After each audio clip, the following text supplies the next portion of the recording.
Bom dia, fuzinistas! Como é que vocês estão? Esse daqui é o nosso primeiro vídeo dessa série que se segue durante 30 dias, inicialmente durante 30 dias, onde todos os dias da semana, às 7 horas da manhã, eu vou estar aqui juntinho com vocês para me passar um pouco da minha experiência relacionada à área da vidrofusão. O meu objetivo aqui é ajudar vocês a, seja resolverem problemas, tirar algumas dúvidas, ou até mesmo prevenir determinadas situações que podem vir a acontecer com vocês durante o seu processo de aprendizado. Para quem não me conhece, eu me chamo Evandro Damasceno e esse daqui é um canal onde a gente basicamente fala somente sobre a vidrofusão. E o que seria essa vidrofusão, Evandro? Seria basicamente, vidrofusão, resumindo aqui de uma forma muito simples para vocês, é a união de dois ou mais pedaços de vidro utilizando alta temperatura. Então, basicamente, vamos supor aqui, eu pego dois pedaços de vidro, coloco um sobre o outro, levo para alta temperatura, submeto essas duas placas de vidro ou mais em alta temperatura, elas derretem e aí se tornam uma única peça. E aí dessa forma eu consigo criar uma quantidade praticamente infinita de trabalhos, sejam de tamanhos variados, de cores variadas, de formatos variados, estilos variados, temas variados, enfim. Eu tenho aqui uma possibilidade praticamente infinita de criação. Claro que isso pode variar de acordo com a minha própria criatividade e o quanto que eu entendo desse universo, seja do trabalho com vidro ou até mesmo da utilização de algumas ferramentas. E falando aqui de ferramentas, para que a fusão possa acontecer, para que o derretimento do vidro seja possível, é necessário a utilização de algumas ferramentas especiais, como, por exemplo, um forno de alta temperatura e uma mufla. Mais para frente aqui nessa sequência de vídeos, eu vou falar de uma forma um pouco mais profunda sobre cada uma dessas ferramentas.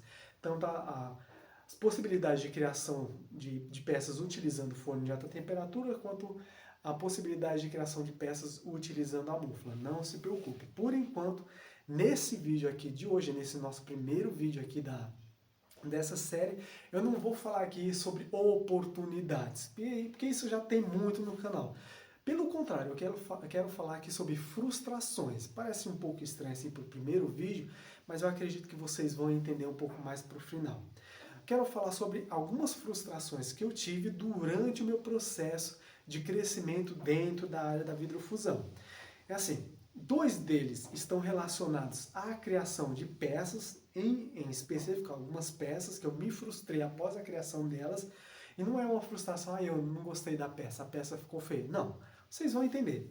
E uma delas está relacionado ao uso de uma determinada ferramenta. Na verdade, é o problema causado pelo uso de uma determinada ferramenta. E assim, como vocês já puderam perceber, só para me finalizar aqui a introdução, para me partir já para o conteúdo em si, esse daqui é um estilo de gravação, um quadro aqui diferente no canal, onde basicamente eu vou ligar a câmera e falar sobre a vidrofusão em si. São vídeos sem edição, sem corte, sem nada. É como se a gente tivesse se encontrado em algum lugar e eu estivesse tirando alguma dúvida, te ajudando, até mesmo contando um pouco da minha experiência relacionada à área. Então, não estranhe se durante os vídeos eu ficar um pouco ou até mesmo engolir seco. No caso aqui vou beber um pouco d'água para dar uma lubrificada na garganta, então não estranhe, porque no canal normal sempre tem esses cortes, aqui não vai ter. Então assim, a minha primeira história que eu quero falar aqui para vocês, que me deixou bastante frustrado, tem muito a ver com o forno. Por quê? Eu já contei essa história aqui no começo do canal, lá nos primórdios, eu acho que no começo de 2020, se eu não estou enganado, mas eu vou dar uma resumida aqui para vocês. Diferente de muita gente aqui que pretende iniciar na vidrofusão, eu já iniciei com basicamente o pé direito, porque eu não precisei, eu tive umas certas facilidades no meu início, que eu não precisei adquirir mas nenhum material. Eu basicamente já meio que, eu trabalhava numa ONG e essa ONG meio que já, não foi pagou, mas eu não sei exatamente se ela pagou um curso para mim de vidrofusão, ou se foi um combinado de a ONG em que eu trabalhava e a ONG que dava o curso de vidrofusão. Mas eu tentei fazer um curso de vidrofusão, mas logo no primeiro dia eu já me frustrei, fui embora e não quis fazer mais. Porém, na ONG onde eu trabalhava, já estavam se montando a estrutura. Então, basicamente, eu tinha ali a estrutura, no começo eu não estava tão curioso assim de como que funcionava a vidrofusão, mas eu pensei, poxa, e se eu aprender isso daqui? E se eu conseguir criar alguma coisa? Enfim, foi surgindo algumas curiosidades, eu fui aproveitando daquele espaço que eu tinha para me entrar na vidrofusão. E assim eu fiz. Então, eu comecei, mesmo sem participar de curso nenhum, fui aprendendo a vidrofusão com base em erros e acertos. Fui ali, testando, né? O vidro plano, fui pegando, tentando cortar, utilizando cortador, cortando bastante o dedo, até eu entender que realmente eu precisava utilizar a luva. E fui montando ali meus primeiros projetos, muito diferente do que eu faço hoje, dos projetos que executo hoje. Fui montando ali meus primeiros. Só que, um determinado dia, o que aconteceu? Eu coloquei minha peça no forno, fiz lá o esquema de ligação da chave para ativação da resistência. O forno que eu trabalhava era um forno muito precário, mas muito bom também. Diferente dos fornos de hoje, que você tem um painelzinho ali bonitinho e fala pro forno, eu quero 700 graus durante tanto tempo. E aí o forno vai pensar isso aí por você, você só coloca a programação. Naquela época não, naquela época, quando eu comecei a aprender, o forno, você realmente tinha que entender como que funcionava o forno e não é supor, tinha que fazer uma certa imaginação com base no tempo e a temperatura que estava saindo ali do forno, qual que era a temperatura média que estava ali dentro, para aí você poder ir calculando sem a utilização de termômetro ou coisa do tipo. Então, basicamente, eu colocava a peça dentro do forno, fechava ele, não totalmente, mas deixando mais ou menos entre 3 e 4 dedos assim de distância, para fechar, um pouco aberto, 3 e 4 dedos, ligava duas chavinhas do forno que ativava metade das resistências. Não, lembrando, não existia o painel de controle. Era ali na chave, como se fosse interruptor de lâmpada. Você liga ali, e a metade da resistência ativava. E aí tá, deixava o forno entreaberto. A partir de um determinado tempo, eu percebia que, opa, já é hora de fechar o forno. Por quê? Porque se eu ligasse a chave com o forno já fechado, a temperatura subia muito rápido. E aí a peça quebrava. Então eu tinha que deixar entreaberto, ligava metade da resistência, o forno acendia, começava o processo de aquecimento dele, e aí em determinado momento eu tinha que fechar o forno e para a temperatura aumentar, sem ligar as outras chaves. A temperatura aumentava, aí eu comecei a fazer um cálculo de tempo. Quando eu vi que a peça já tinha distribuído a temperatura de forma normal, a peça já tinha distribuído a temperatura entre todo o corpo da peça, aí sim eu ligava as outras chaves para a outra metade das resistências acenderem e aí o forno realmente fazer outra rampa de subida.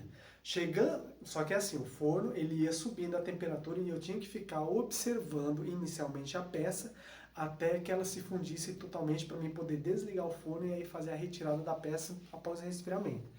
Então o que aconteceu em um determinado dia? Montei a peça, liguei, fiz todo esse processo que eu expliquei para vocês.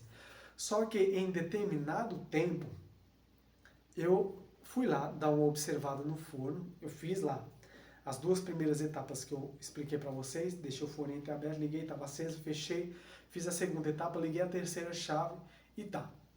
O que aconteceu?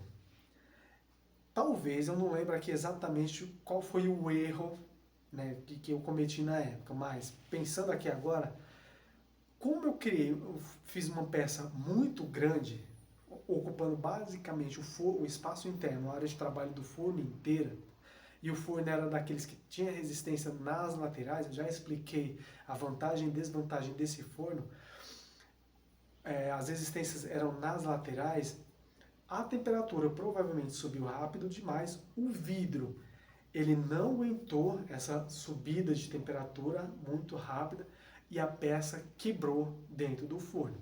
Como ela estava muito próximo das resistências, o que aconteceu? O vidro, quando a peça quebrou, os vidros foram para o lado e eles grudaram nas resistências. Eu não percebi isso daí, tinha cronometrado o tempo, tinha dado o tempo, desliguei o forno. Quando eu desliguei o forno, que a temperatura já começou a cair, eu percebi que assim que eu abri o forno, a peça ela tava um pouco estranha. Por causa daquela claridade do forno, eu não consegui ver que ela tinha quebrado. Então eu olhei para a peça, eu percebi que ela estava um pouco estranha, mas até aí tudo bem. E refletindo aquele brilho do vidro quente, ou seja, a peça estava acesa. E aí, vida que segue. A peça resfriou, no dia seguinte eu cheguei lá, o que aconteceu? A peça tinha grudado nas duas primeiras resistências, contando de baixo para cima, e tinha queimado. A resistência se fundiu também, não é que se fundiu. Quando o vidro retraiu, que eu fui retirar a peça, a resistência veio junto, ou seja, consegui retirar a resistência do forno no puxão. E aí queimou o forno. E aí, desespero. Por quê? Porque eu nunca tinha queimado um forno antes. Aquele forno era um forno novo no espaço. E eu queimei. Estava aprendendo, estava mexendo ali no forno para tentar aprender alguma coisa, acabei queimando ele. Eis aí a minha primeira frustração. Mas, olha só como é importante você. Eu já falei aqui no canal, vou falar posteriormente a importância de você utilizar a parte teórica com a prática. Quando esse forno chegou no espaço, assim que eles compraram, que chegou no espaço, quem levou foi o camarada que fez o forno. Ou seja, ele entendia de tudo ali que funcionava, como que era o funcionamento do forno, claro, foi ele que fez. Então eu já curioso para saber como que o forno funcionava, fui lá, enquanto ele estava intertido lá tomando café, conversando com as menininhas, eu fui lá e cortei um fiozinho, justamente o fiozinho que vinha da chave da terça. Coincidentemente, era de uma das chaves que ativava as primeiras resistências. Então eu cortei o fiozinho e coloquei ele para dentro, puxei aqui do painel, cortei e coloquei para dentro de novo para quando ele fosse ligar, o forno não ligar, maldade de adolescente, ele não ligasse e aí na montagem do forno, no conserto do forno eu perceber como que aquele forno funcionava. Eu já mostrei esse forno aqui num vídeo recente aqui do canal. Então, assim que ele foi lá, terminou de tomar o café, foi lá mostrar como funcionava o forno não ligou, ele desmontou ali e montou, enquanto ele montava eu estava observando. E por conta disso, que quando a resistência queimou, quando eu consegui queimar a resistência, eu já sabia onde consertar, onde estava o problema. Claro, o problema estava ali na falta das resistências. Eu já sabia como consertar, só faltava a resistência. Por coincidência também, eu já tinha criado alguns projetos onde eu tinha utilizado o fiozinho de níquel cromo para fazer aquele furinho no centro da peça. E era justamente esse fio que era utilizado também para fazer a resistência. Então o que eu fiz? Eu retirei uma resistência que aí já estava lá no forno, contei quantas voltas ela tinha e peguei o fio de níquel cromo que a gente tinha lá para poder fazer esses furinhos, a gente tinha um rolinho lá, e refiz as resistências que eu tinha queimado. Coloquei lá de volta e pimba, o forno funcionou. Nesse dia eu aprendi com o porquê que eu não podia criar uma peça, deixar uma peça muito próxima da resistência, tampouco subir a temperatura muito rápido, e também aprendi e fiz o meu primeiro conserto no forno de alta temperatura, provando assim que eu já sabia manusear, não somente manusear, mas na primeira vez que o camarada montou e desmontou, eu já manjei como que era, que criava o meu próprio forno, fiz um desenho no papel e deixei guardado em casa. Um dia talvez eu mostre aqui para vocês, ensino vocês a criarem o seu próprio forno. Quando eu perceber que realmente não tem tanto adolescente assistindo aquilo, talvez eu mostre, ou até mesmo lá na área de membros. Essa foi a minha primeira frustração, relacionada ao uso do forno. Eu não estou falando isso, pessoal, para vocês terem medo de utilizar o forno, nada disso. Não interpreta dessa forma. Interpreta do seguinte: quando você tem um problema muito grande, todo problema, não existe problema não existe um problema grande o suficiente que ele não possa ser resolvido. Claro, tem uns que são fatais, aí já é outros 40, mas problemas dentro da vidrofusão, eles podem ser resolvidos. Ou melhor, a grande maioria deles, cerca de 99% deles, podem ser resolvidos. E detalhe, você mesmo consegue resolver esses problemas. Basta você ter o conhecimento correto para tal.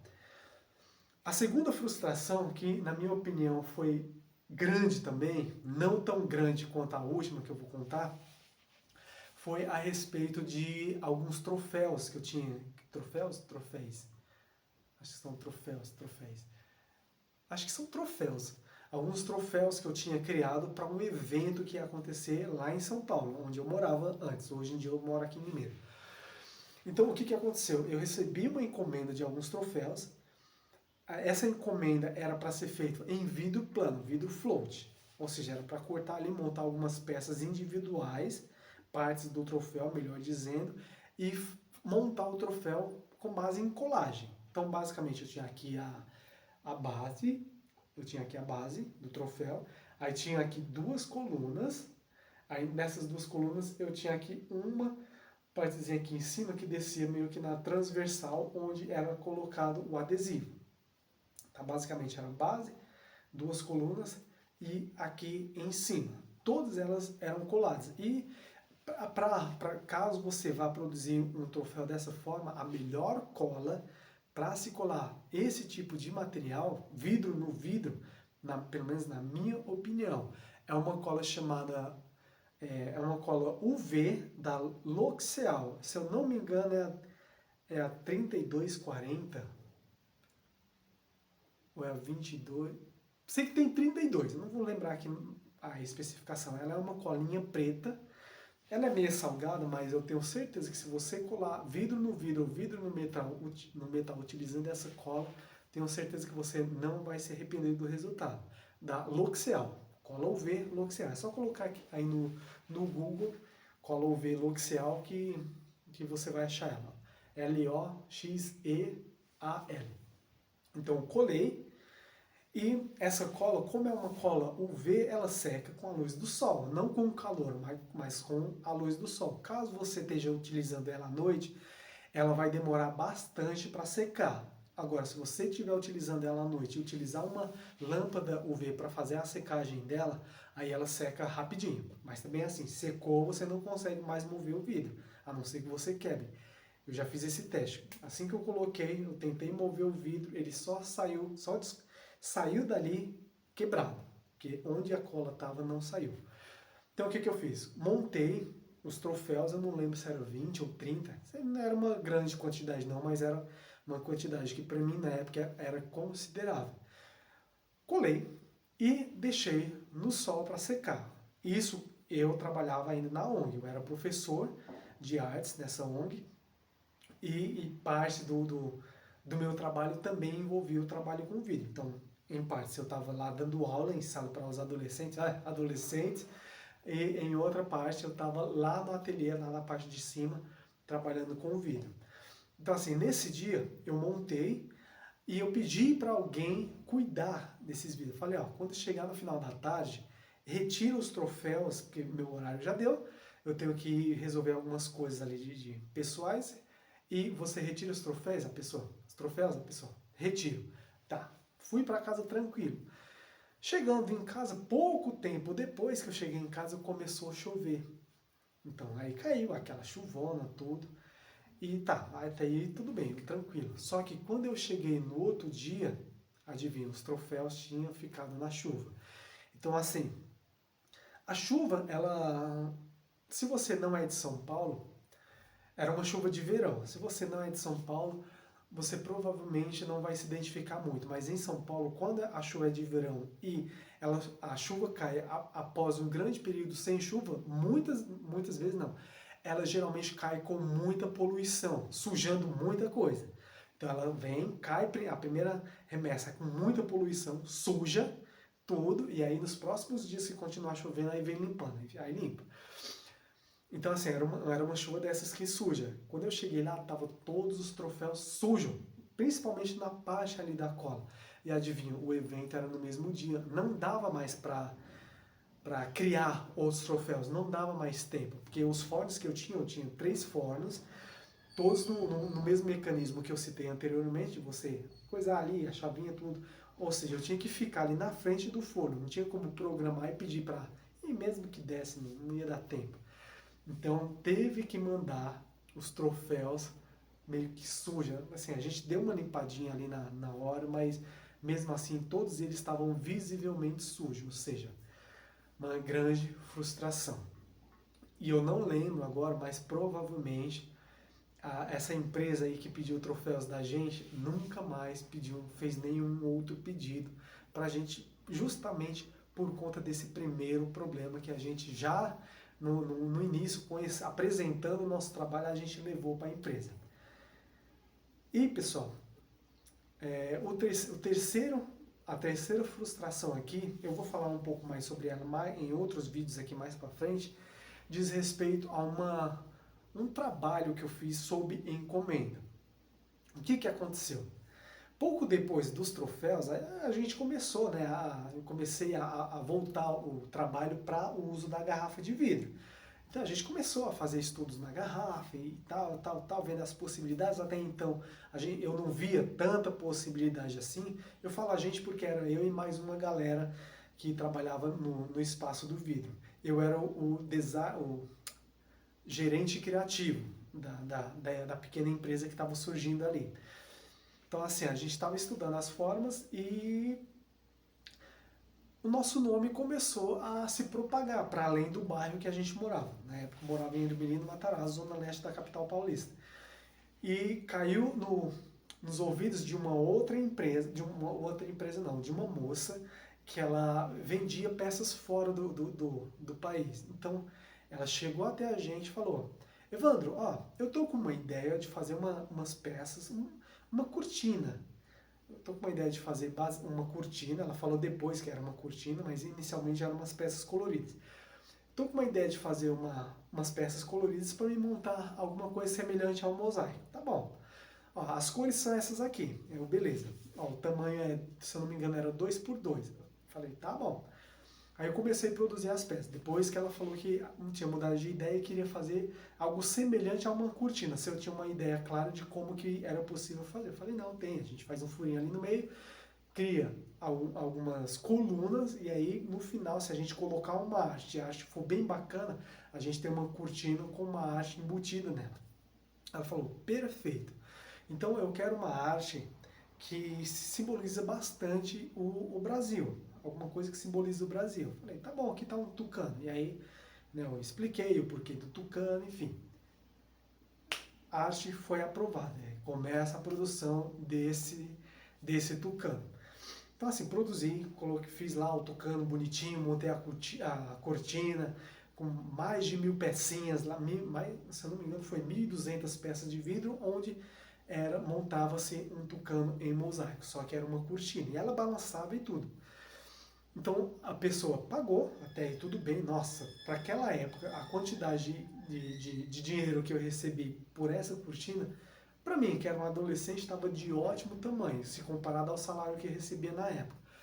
E o que ela... Fiquei super, super feliz. E o que ela fez nessa época, com esse trabalho? Ela pegou, levou para os Estados Unidos e lá ela fez um leilão dessa cortina. A gente sabe muito bem, para quem não sabe, vai aqui a informação que para você leiloar uma peça, você não é simplesmente você pegar, sei lá, uma peça qualquer e falar, ó, tô leiloando esse squeeze aqui. O lance inicial é R$2, quem dá mais? Não.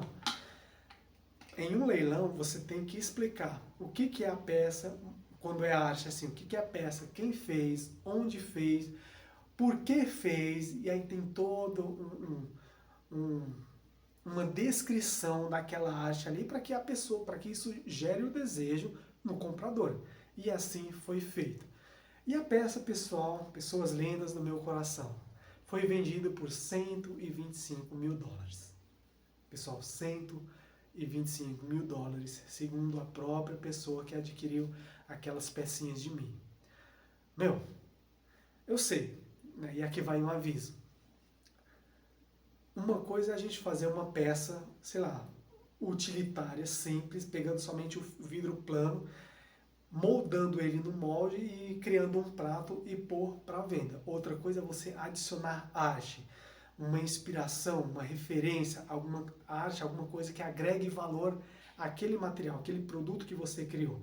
Quando você faz isso, o valor daquele material que antes, vamos supor, um prato transparente feito de vidro float, vidro plano, o que antes poderia valer, sei lá, 5, 8, no máximo 10 reais, quando você coloca uma arte com um objetivo, um público a ser atingido, aquilo ali pode valer, sei lá, 200, 300, 400, 1000.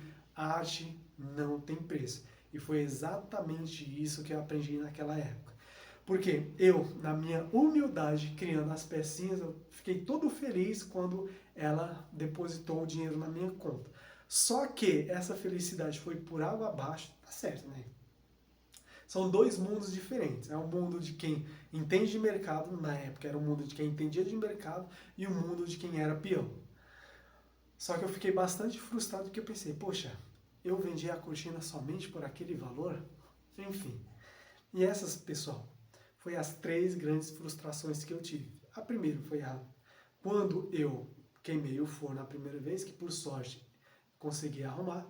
A segunda foi quando choveu e estragou toda uma encomenda que eu tinha feito, que eu tinha recebido, que eu tinha montado para uma empresa, que posteriormente não recebi mais nada, nenhum pedido dela.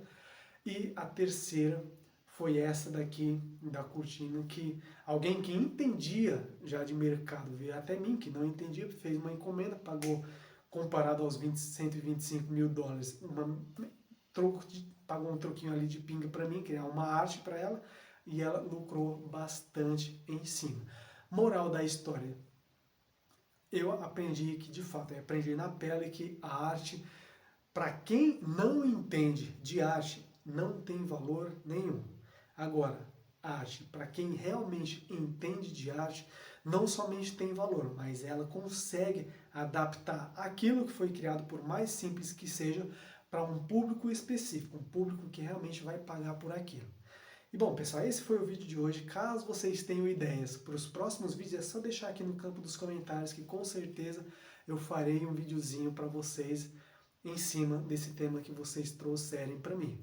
E caso vocês queiram aprender a vidrofusão de uma forma simples, rápida e prática no conforto da sua casa, aqui eu tenho 4 produtos nossos, 4 treinamentos nossos que vão te ajudar a chegar nesse objetivo. O primeiro deles é a Fusão Perfeita, que é um curso completo de vidrofusão, onde eu vou te ensinar a vidrofusão de forma que você vai poder trabalhar com qualquer vidro, seja utilizando forno de alta temperatura ou até mesmo mufla. Inclusive, eu também vou te ensinar como que você faz para criar sua própria mufla e ainda turbinar ela para funcionar perfeitamente em um micro-ondas fraco.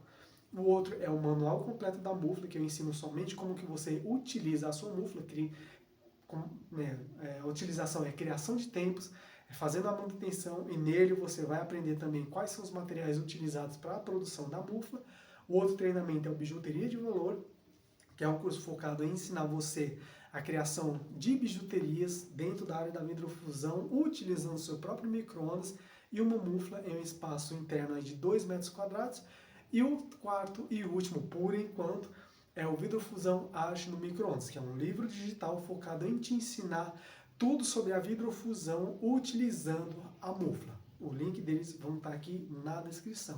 Espero que você tenha gostado desse vídeo aqui, espero que você goste dos outros vídeos que vem mais pra frente aqui nessa série. E aqui quem falou foi Evandro Damasceno, nos vemos no próximo vídeo. Porque a bateria do celular tá descarregando aqui. Grande abraço, valeu!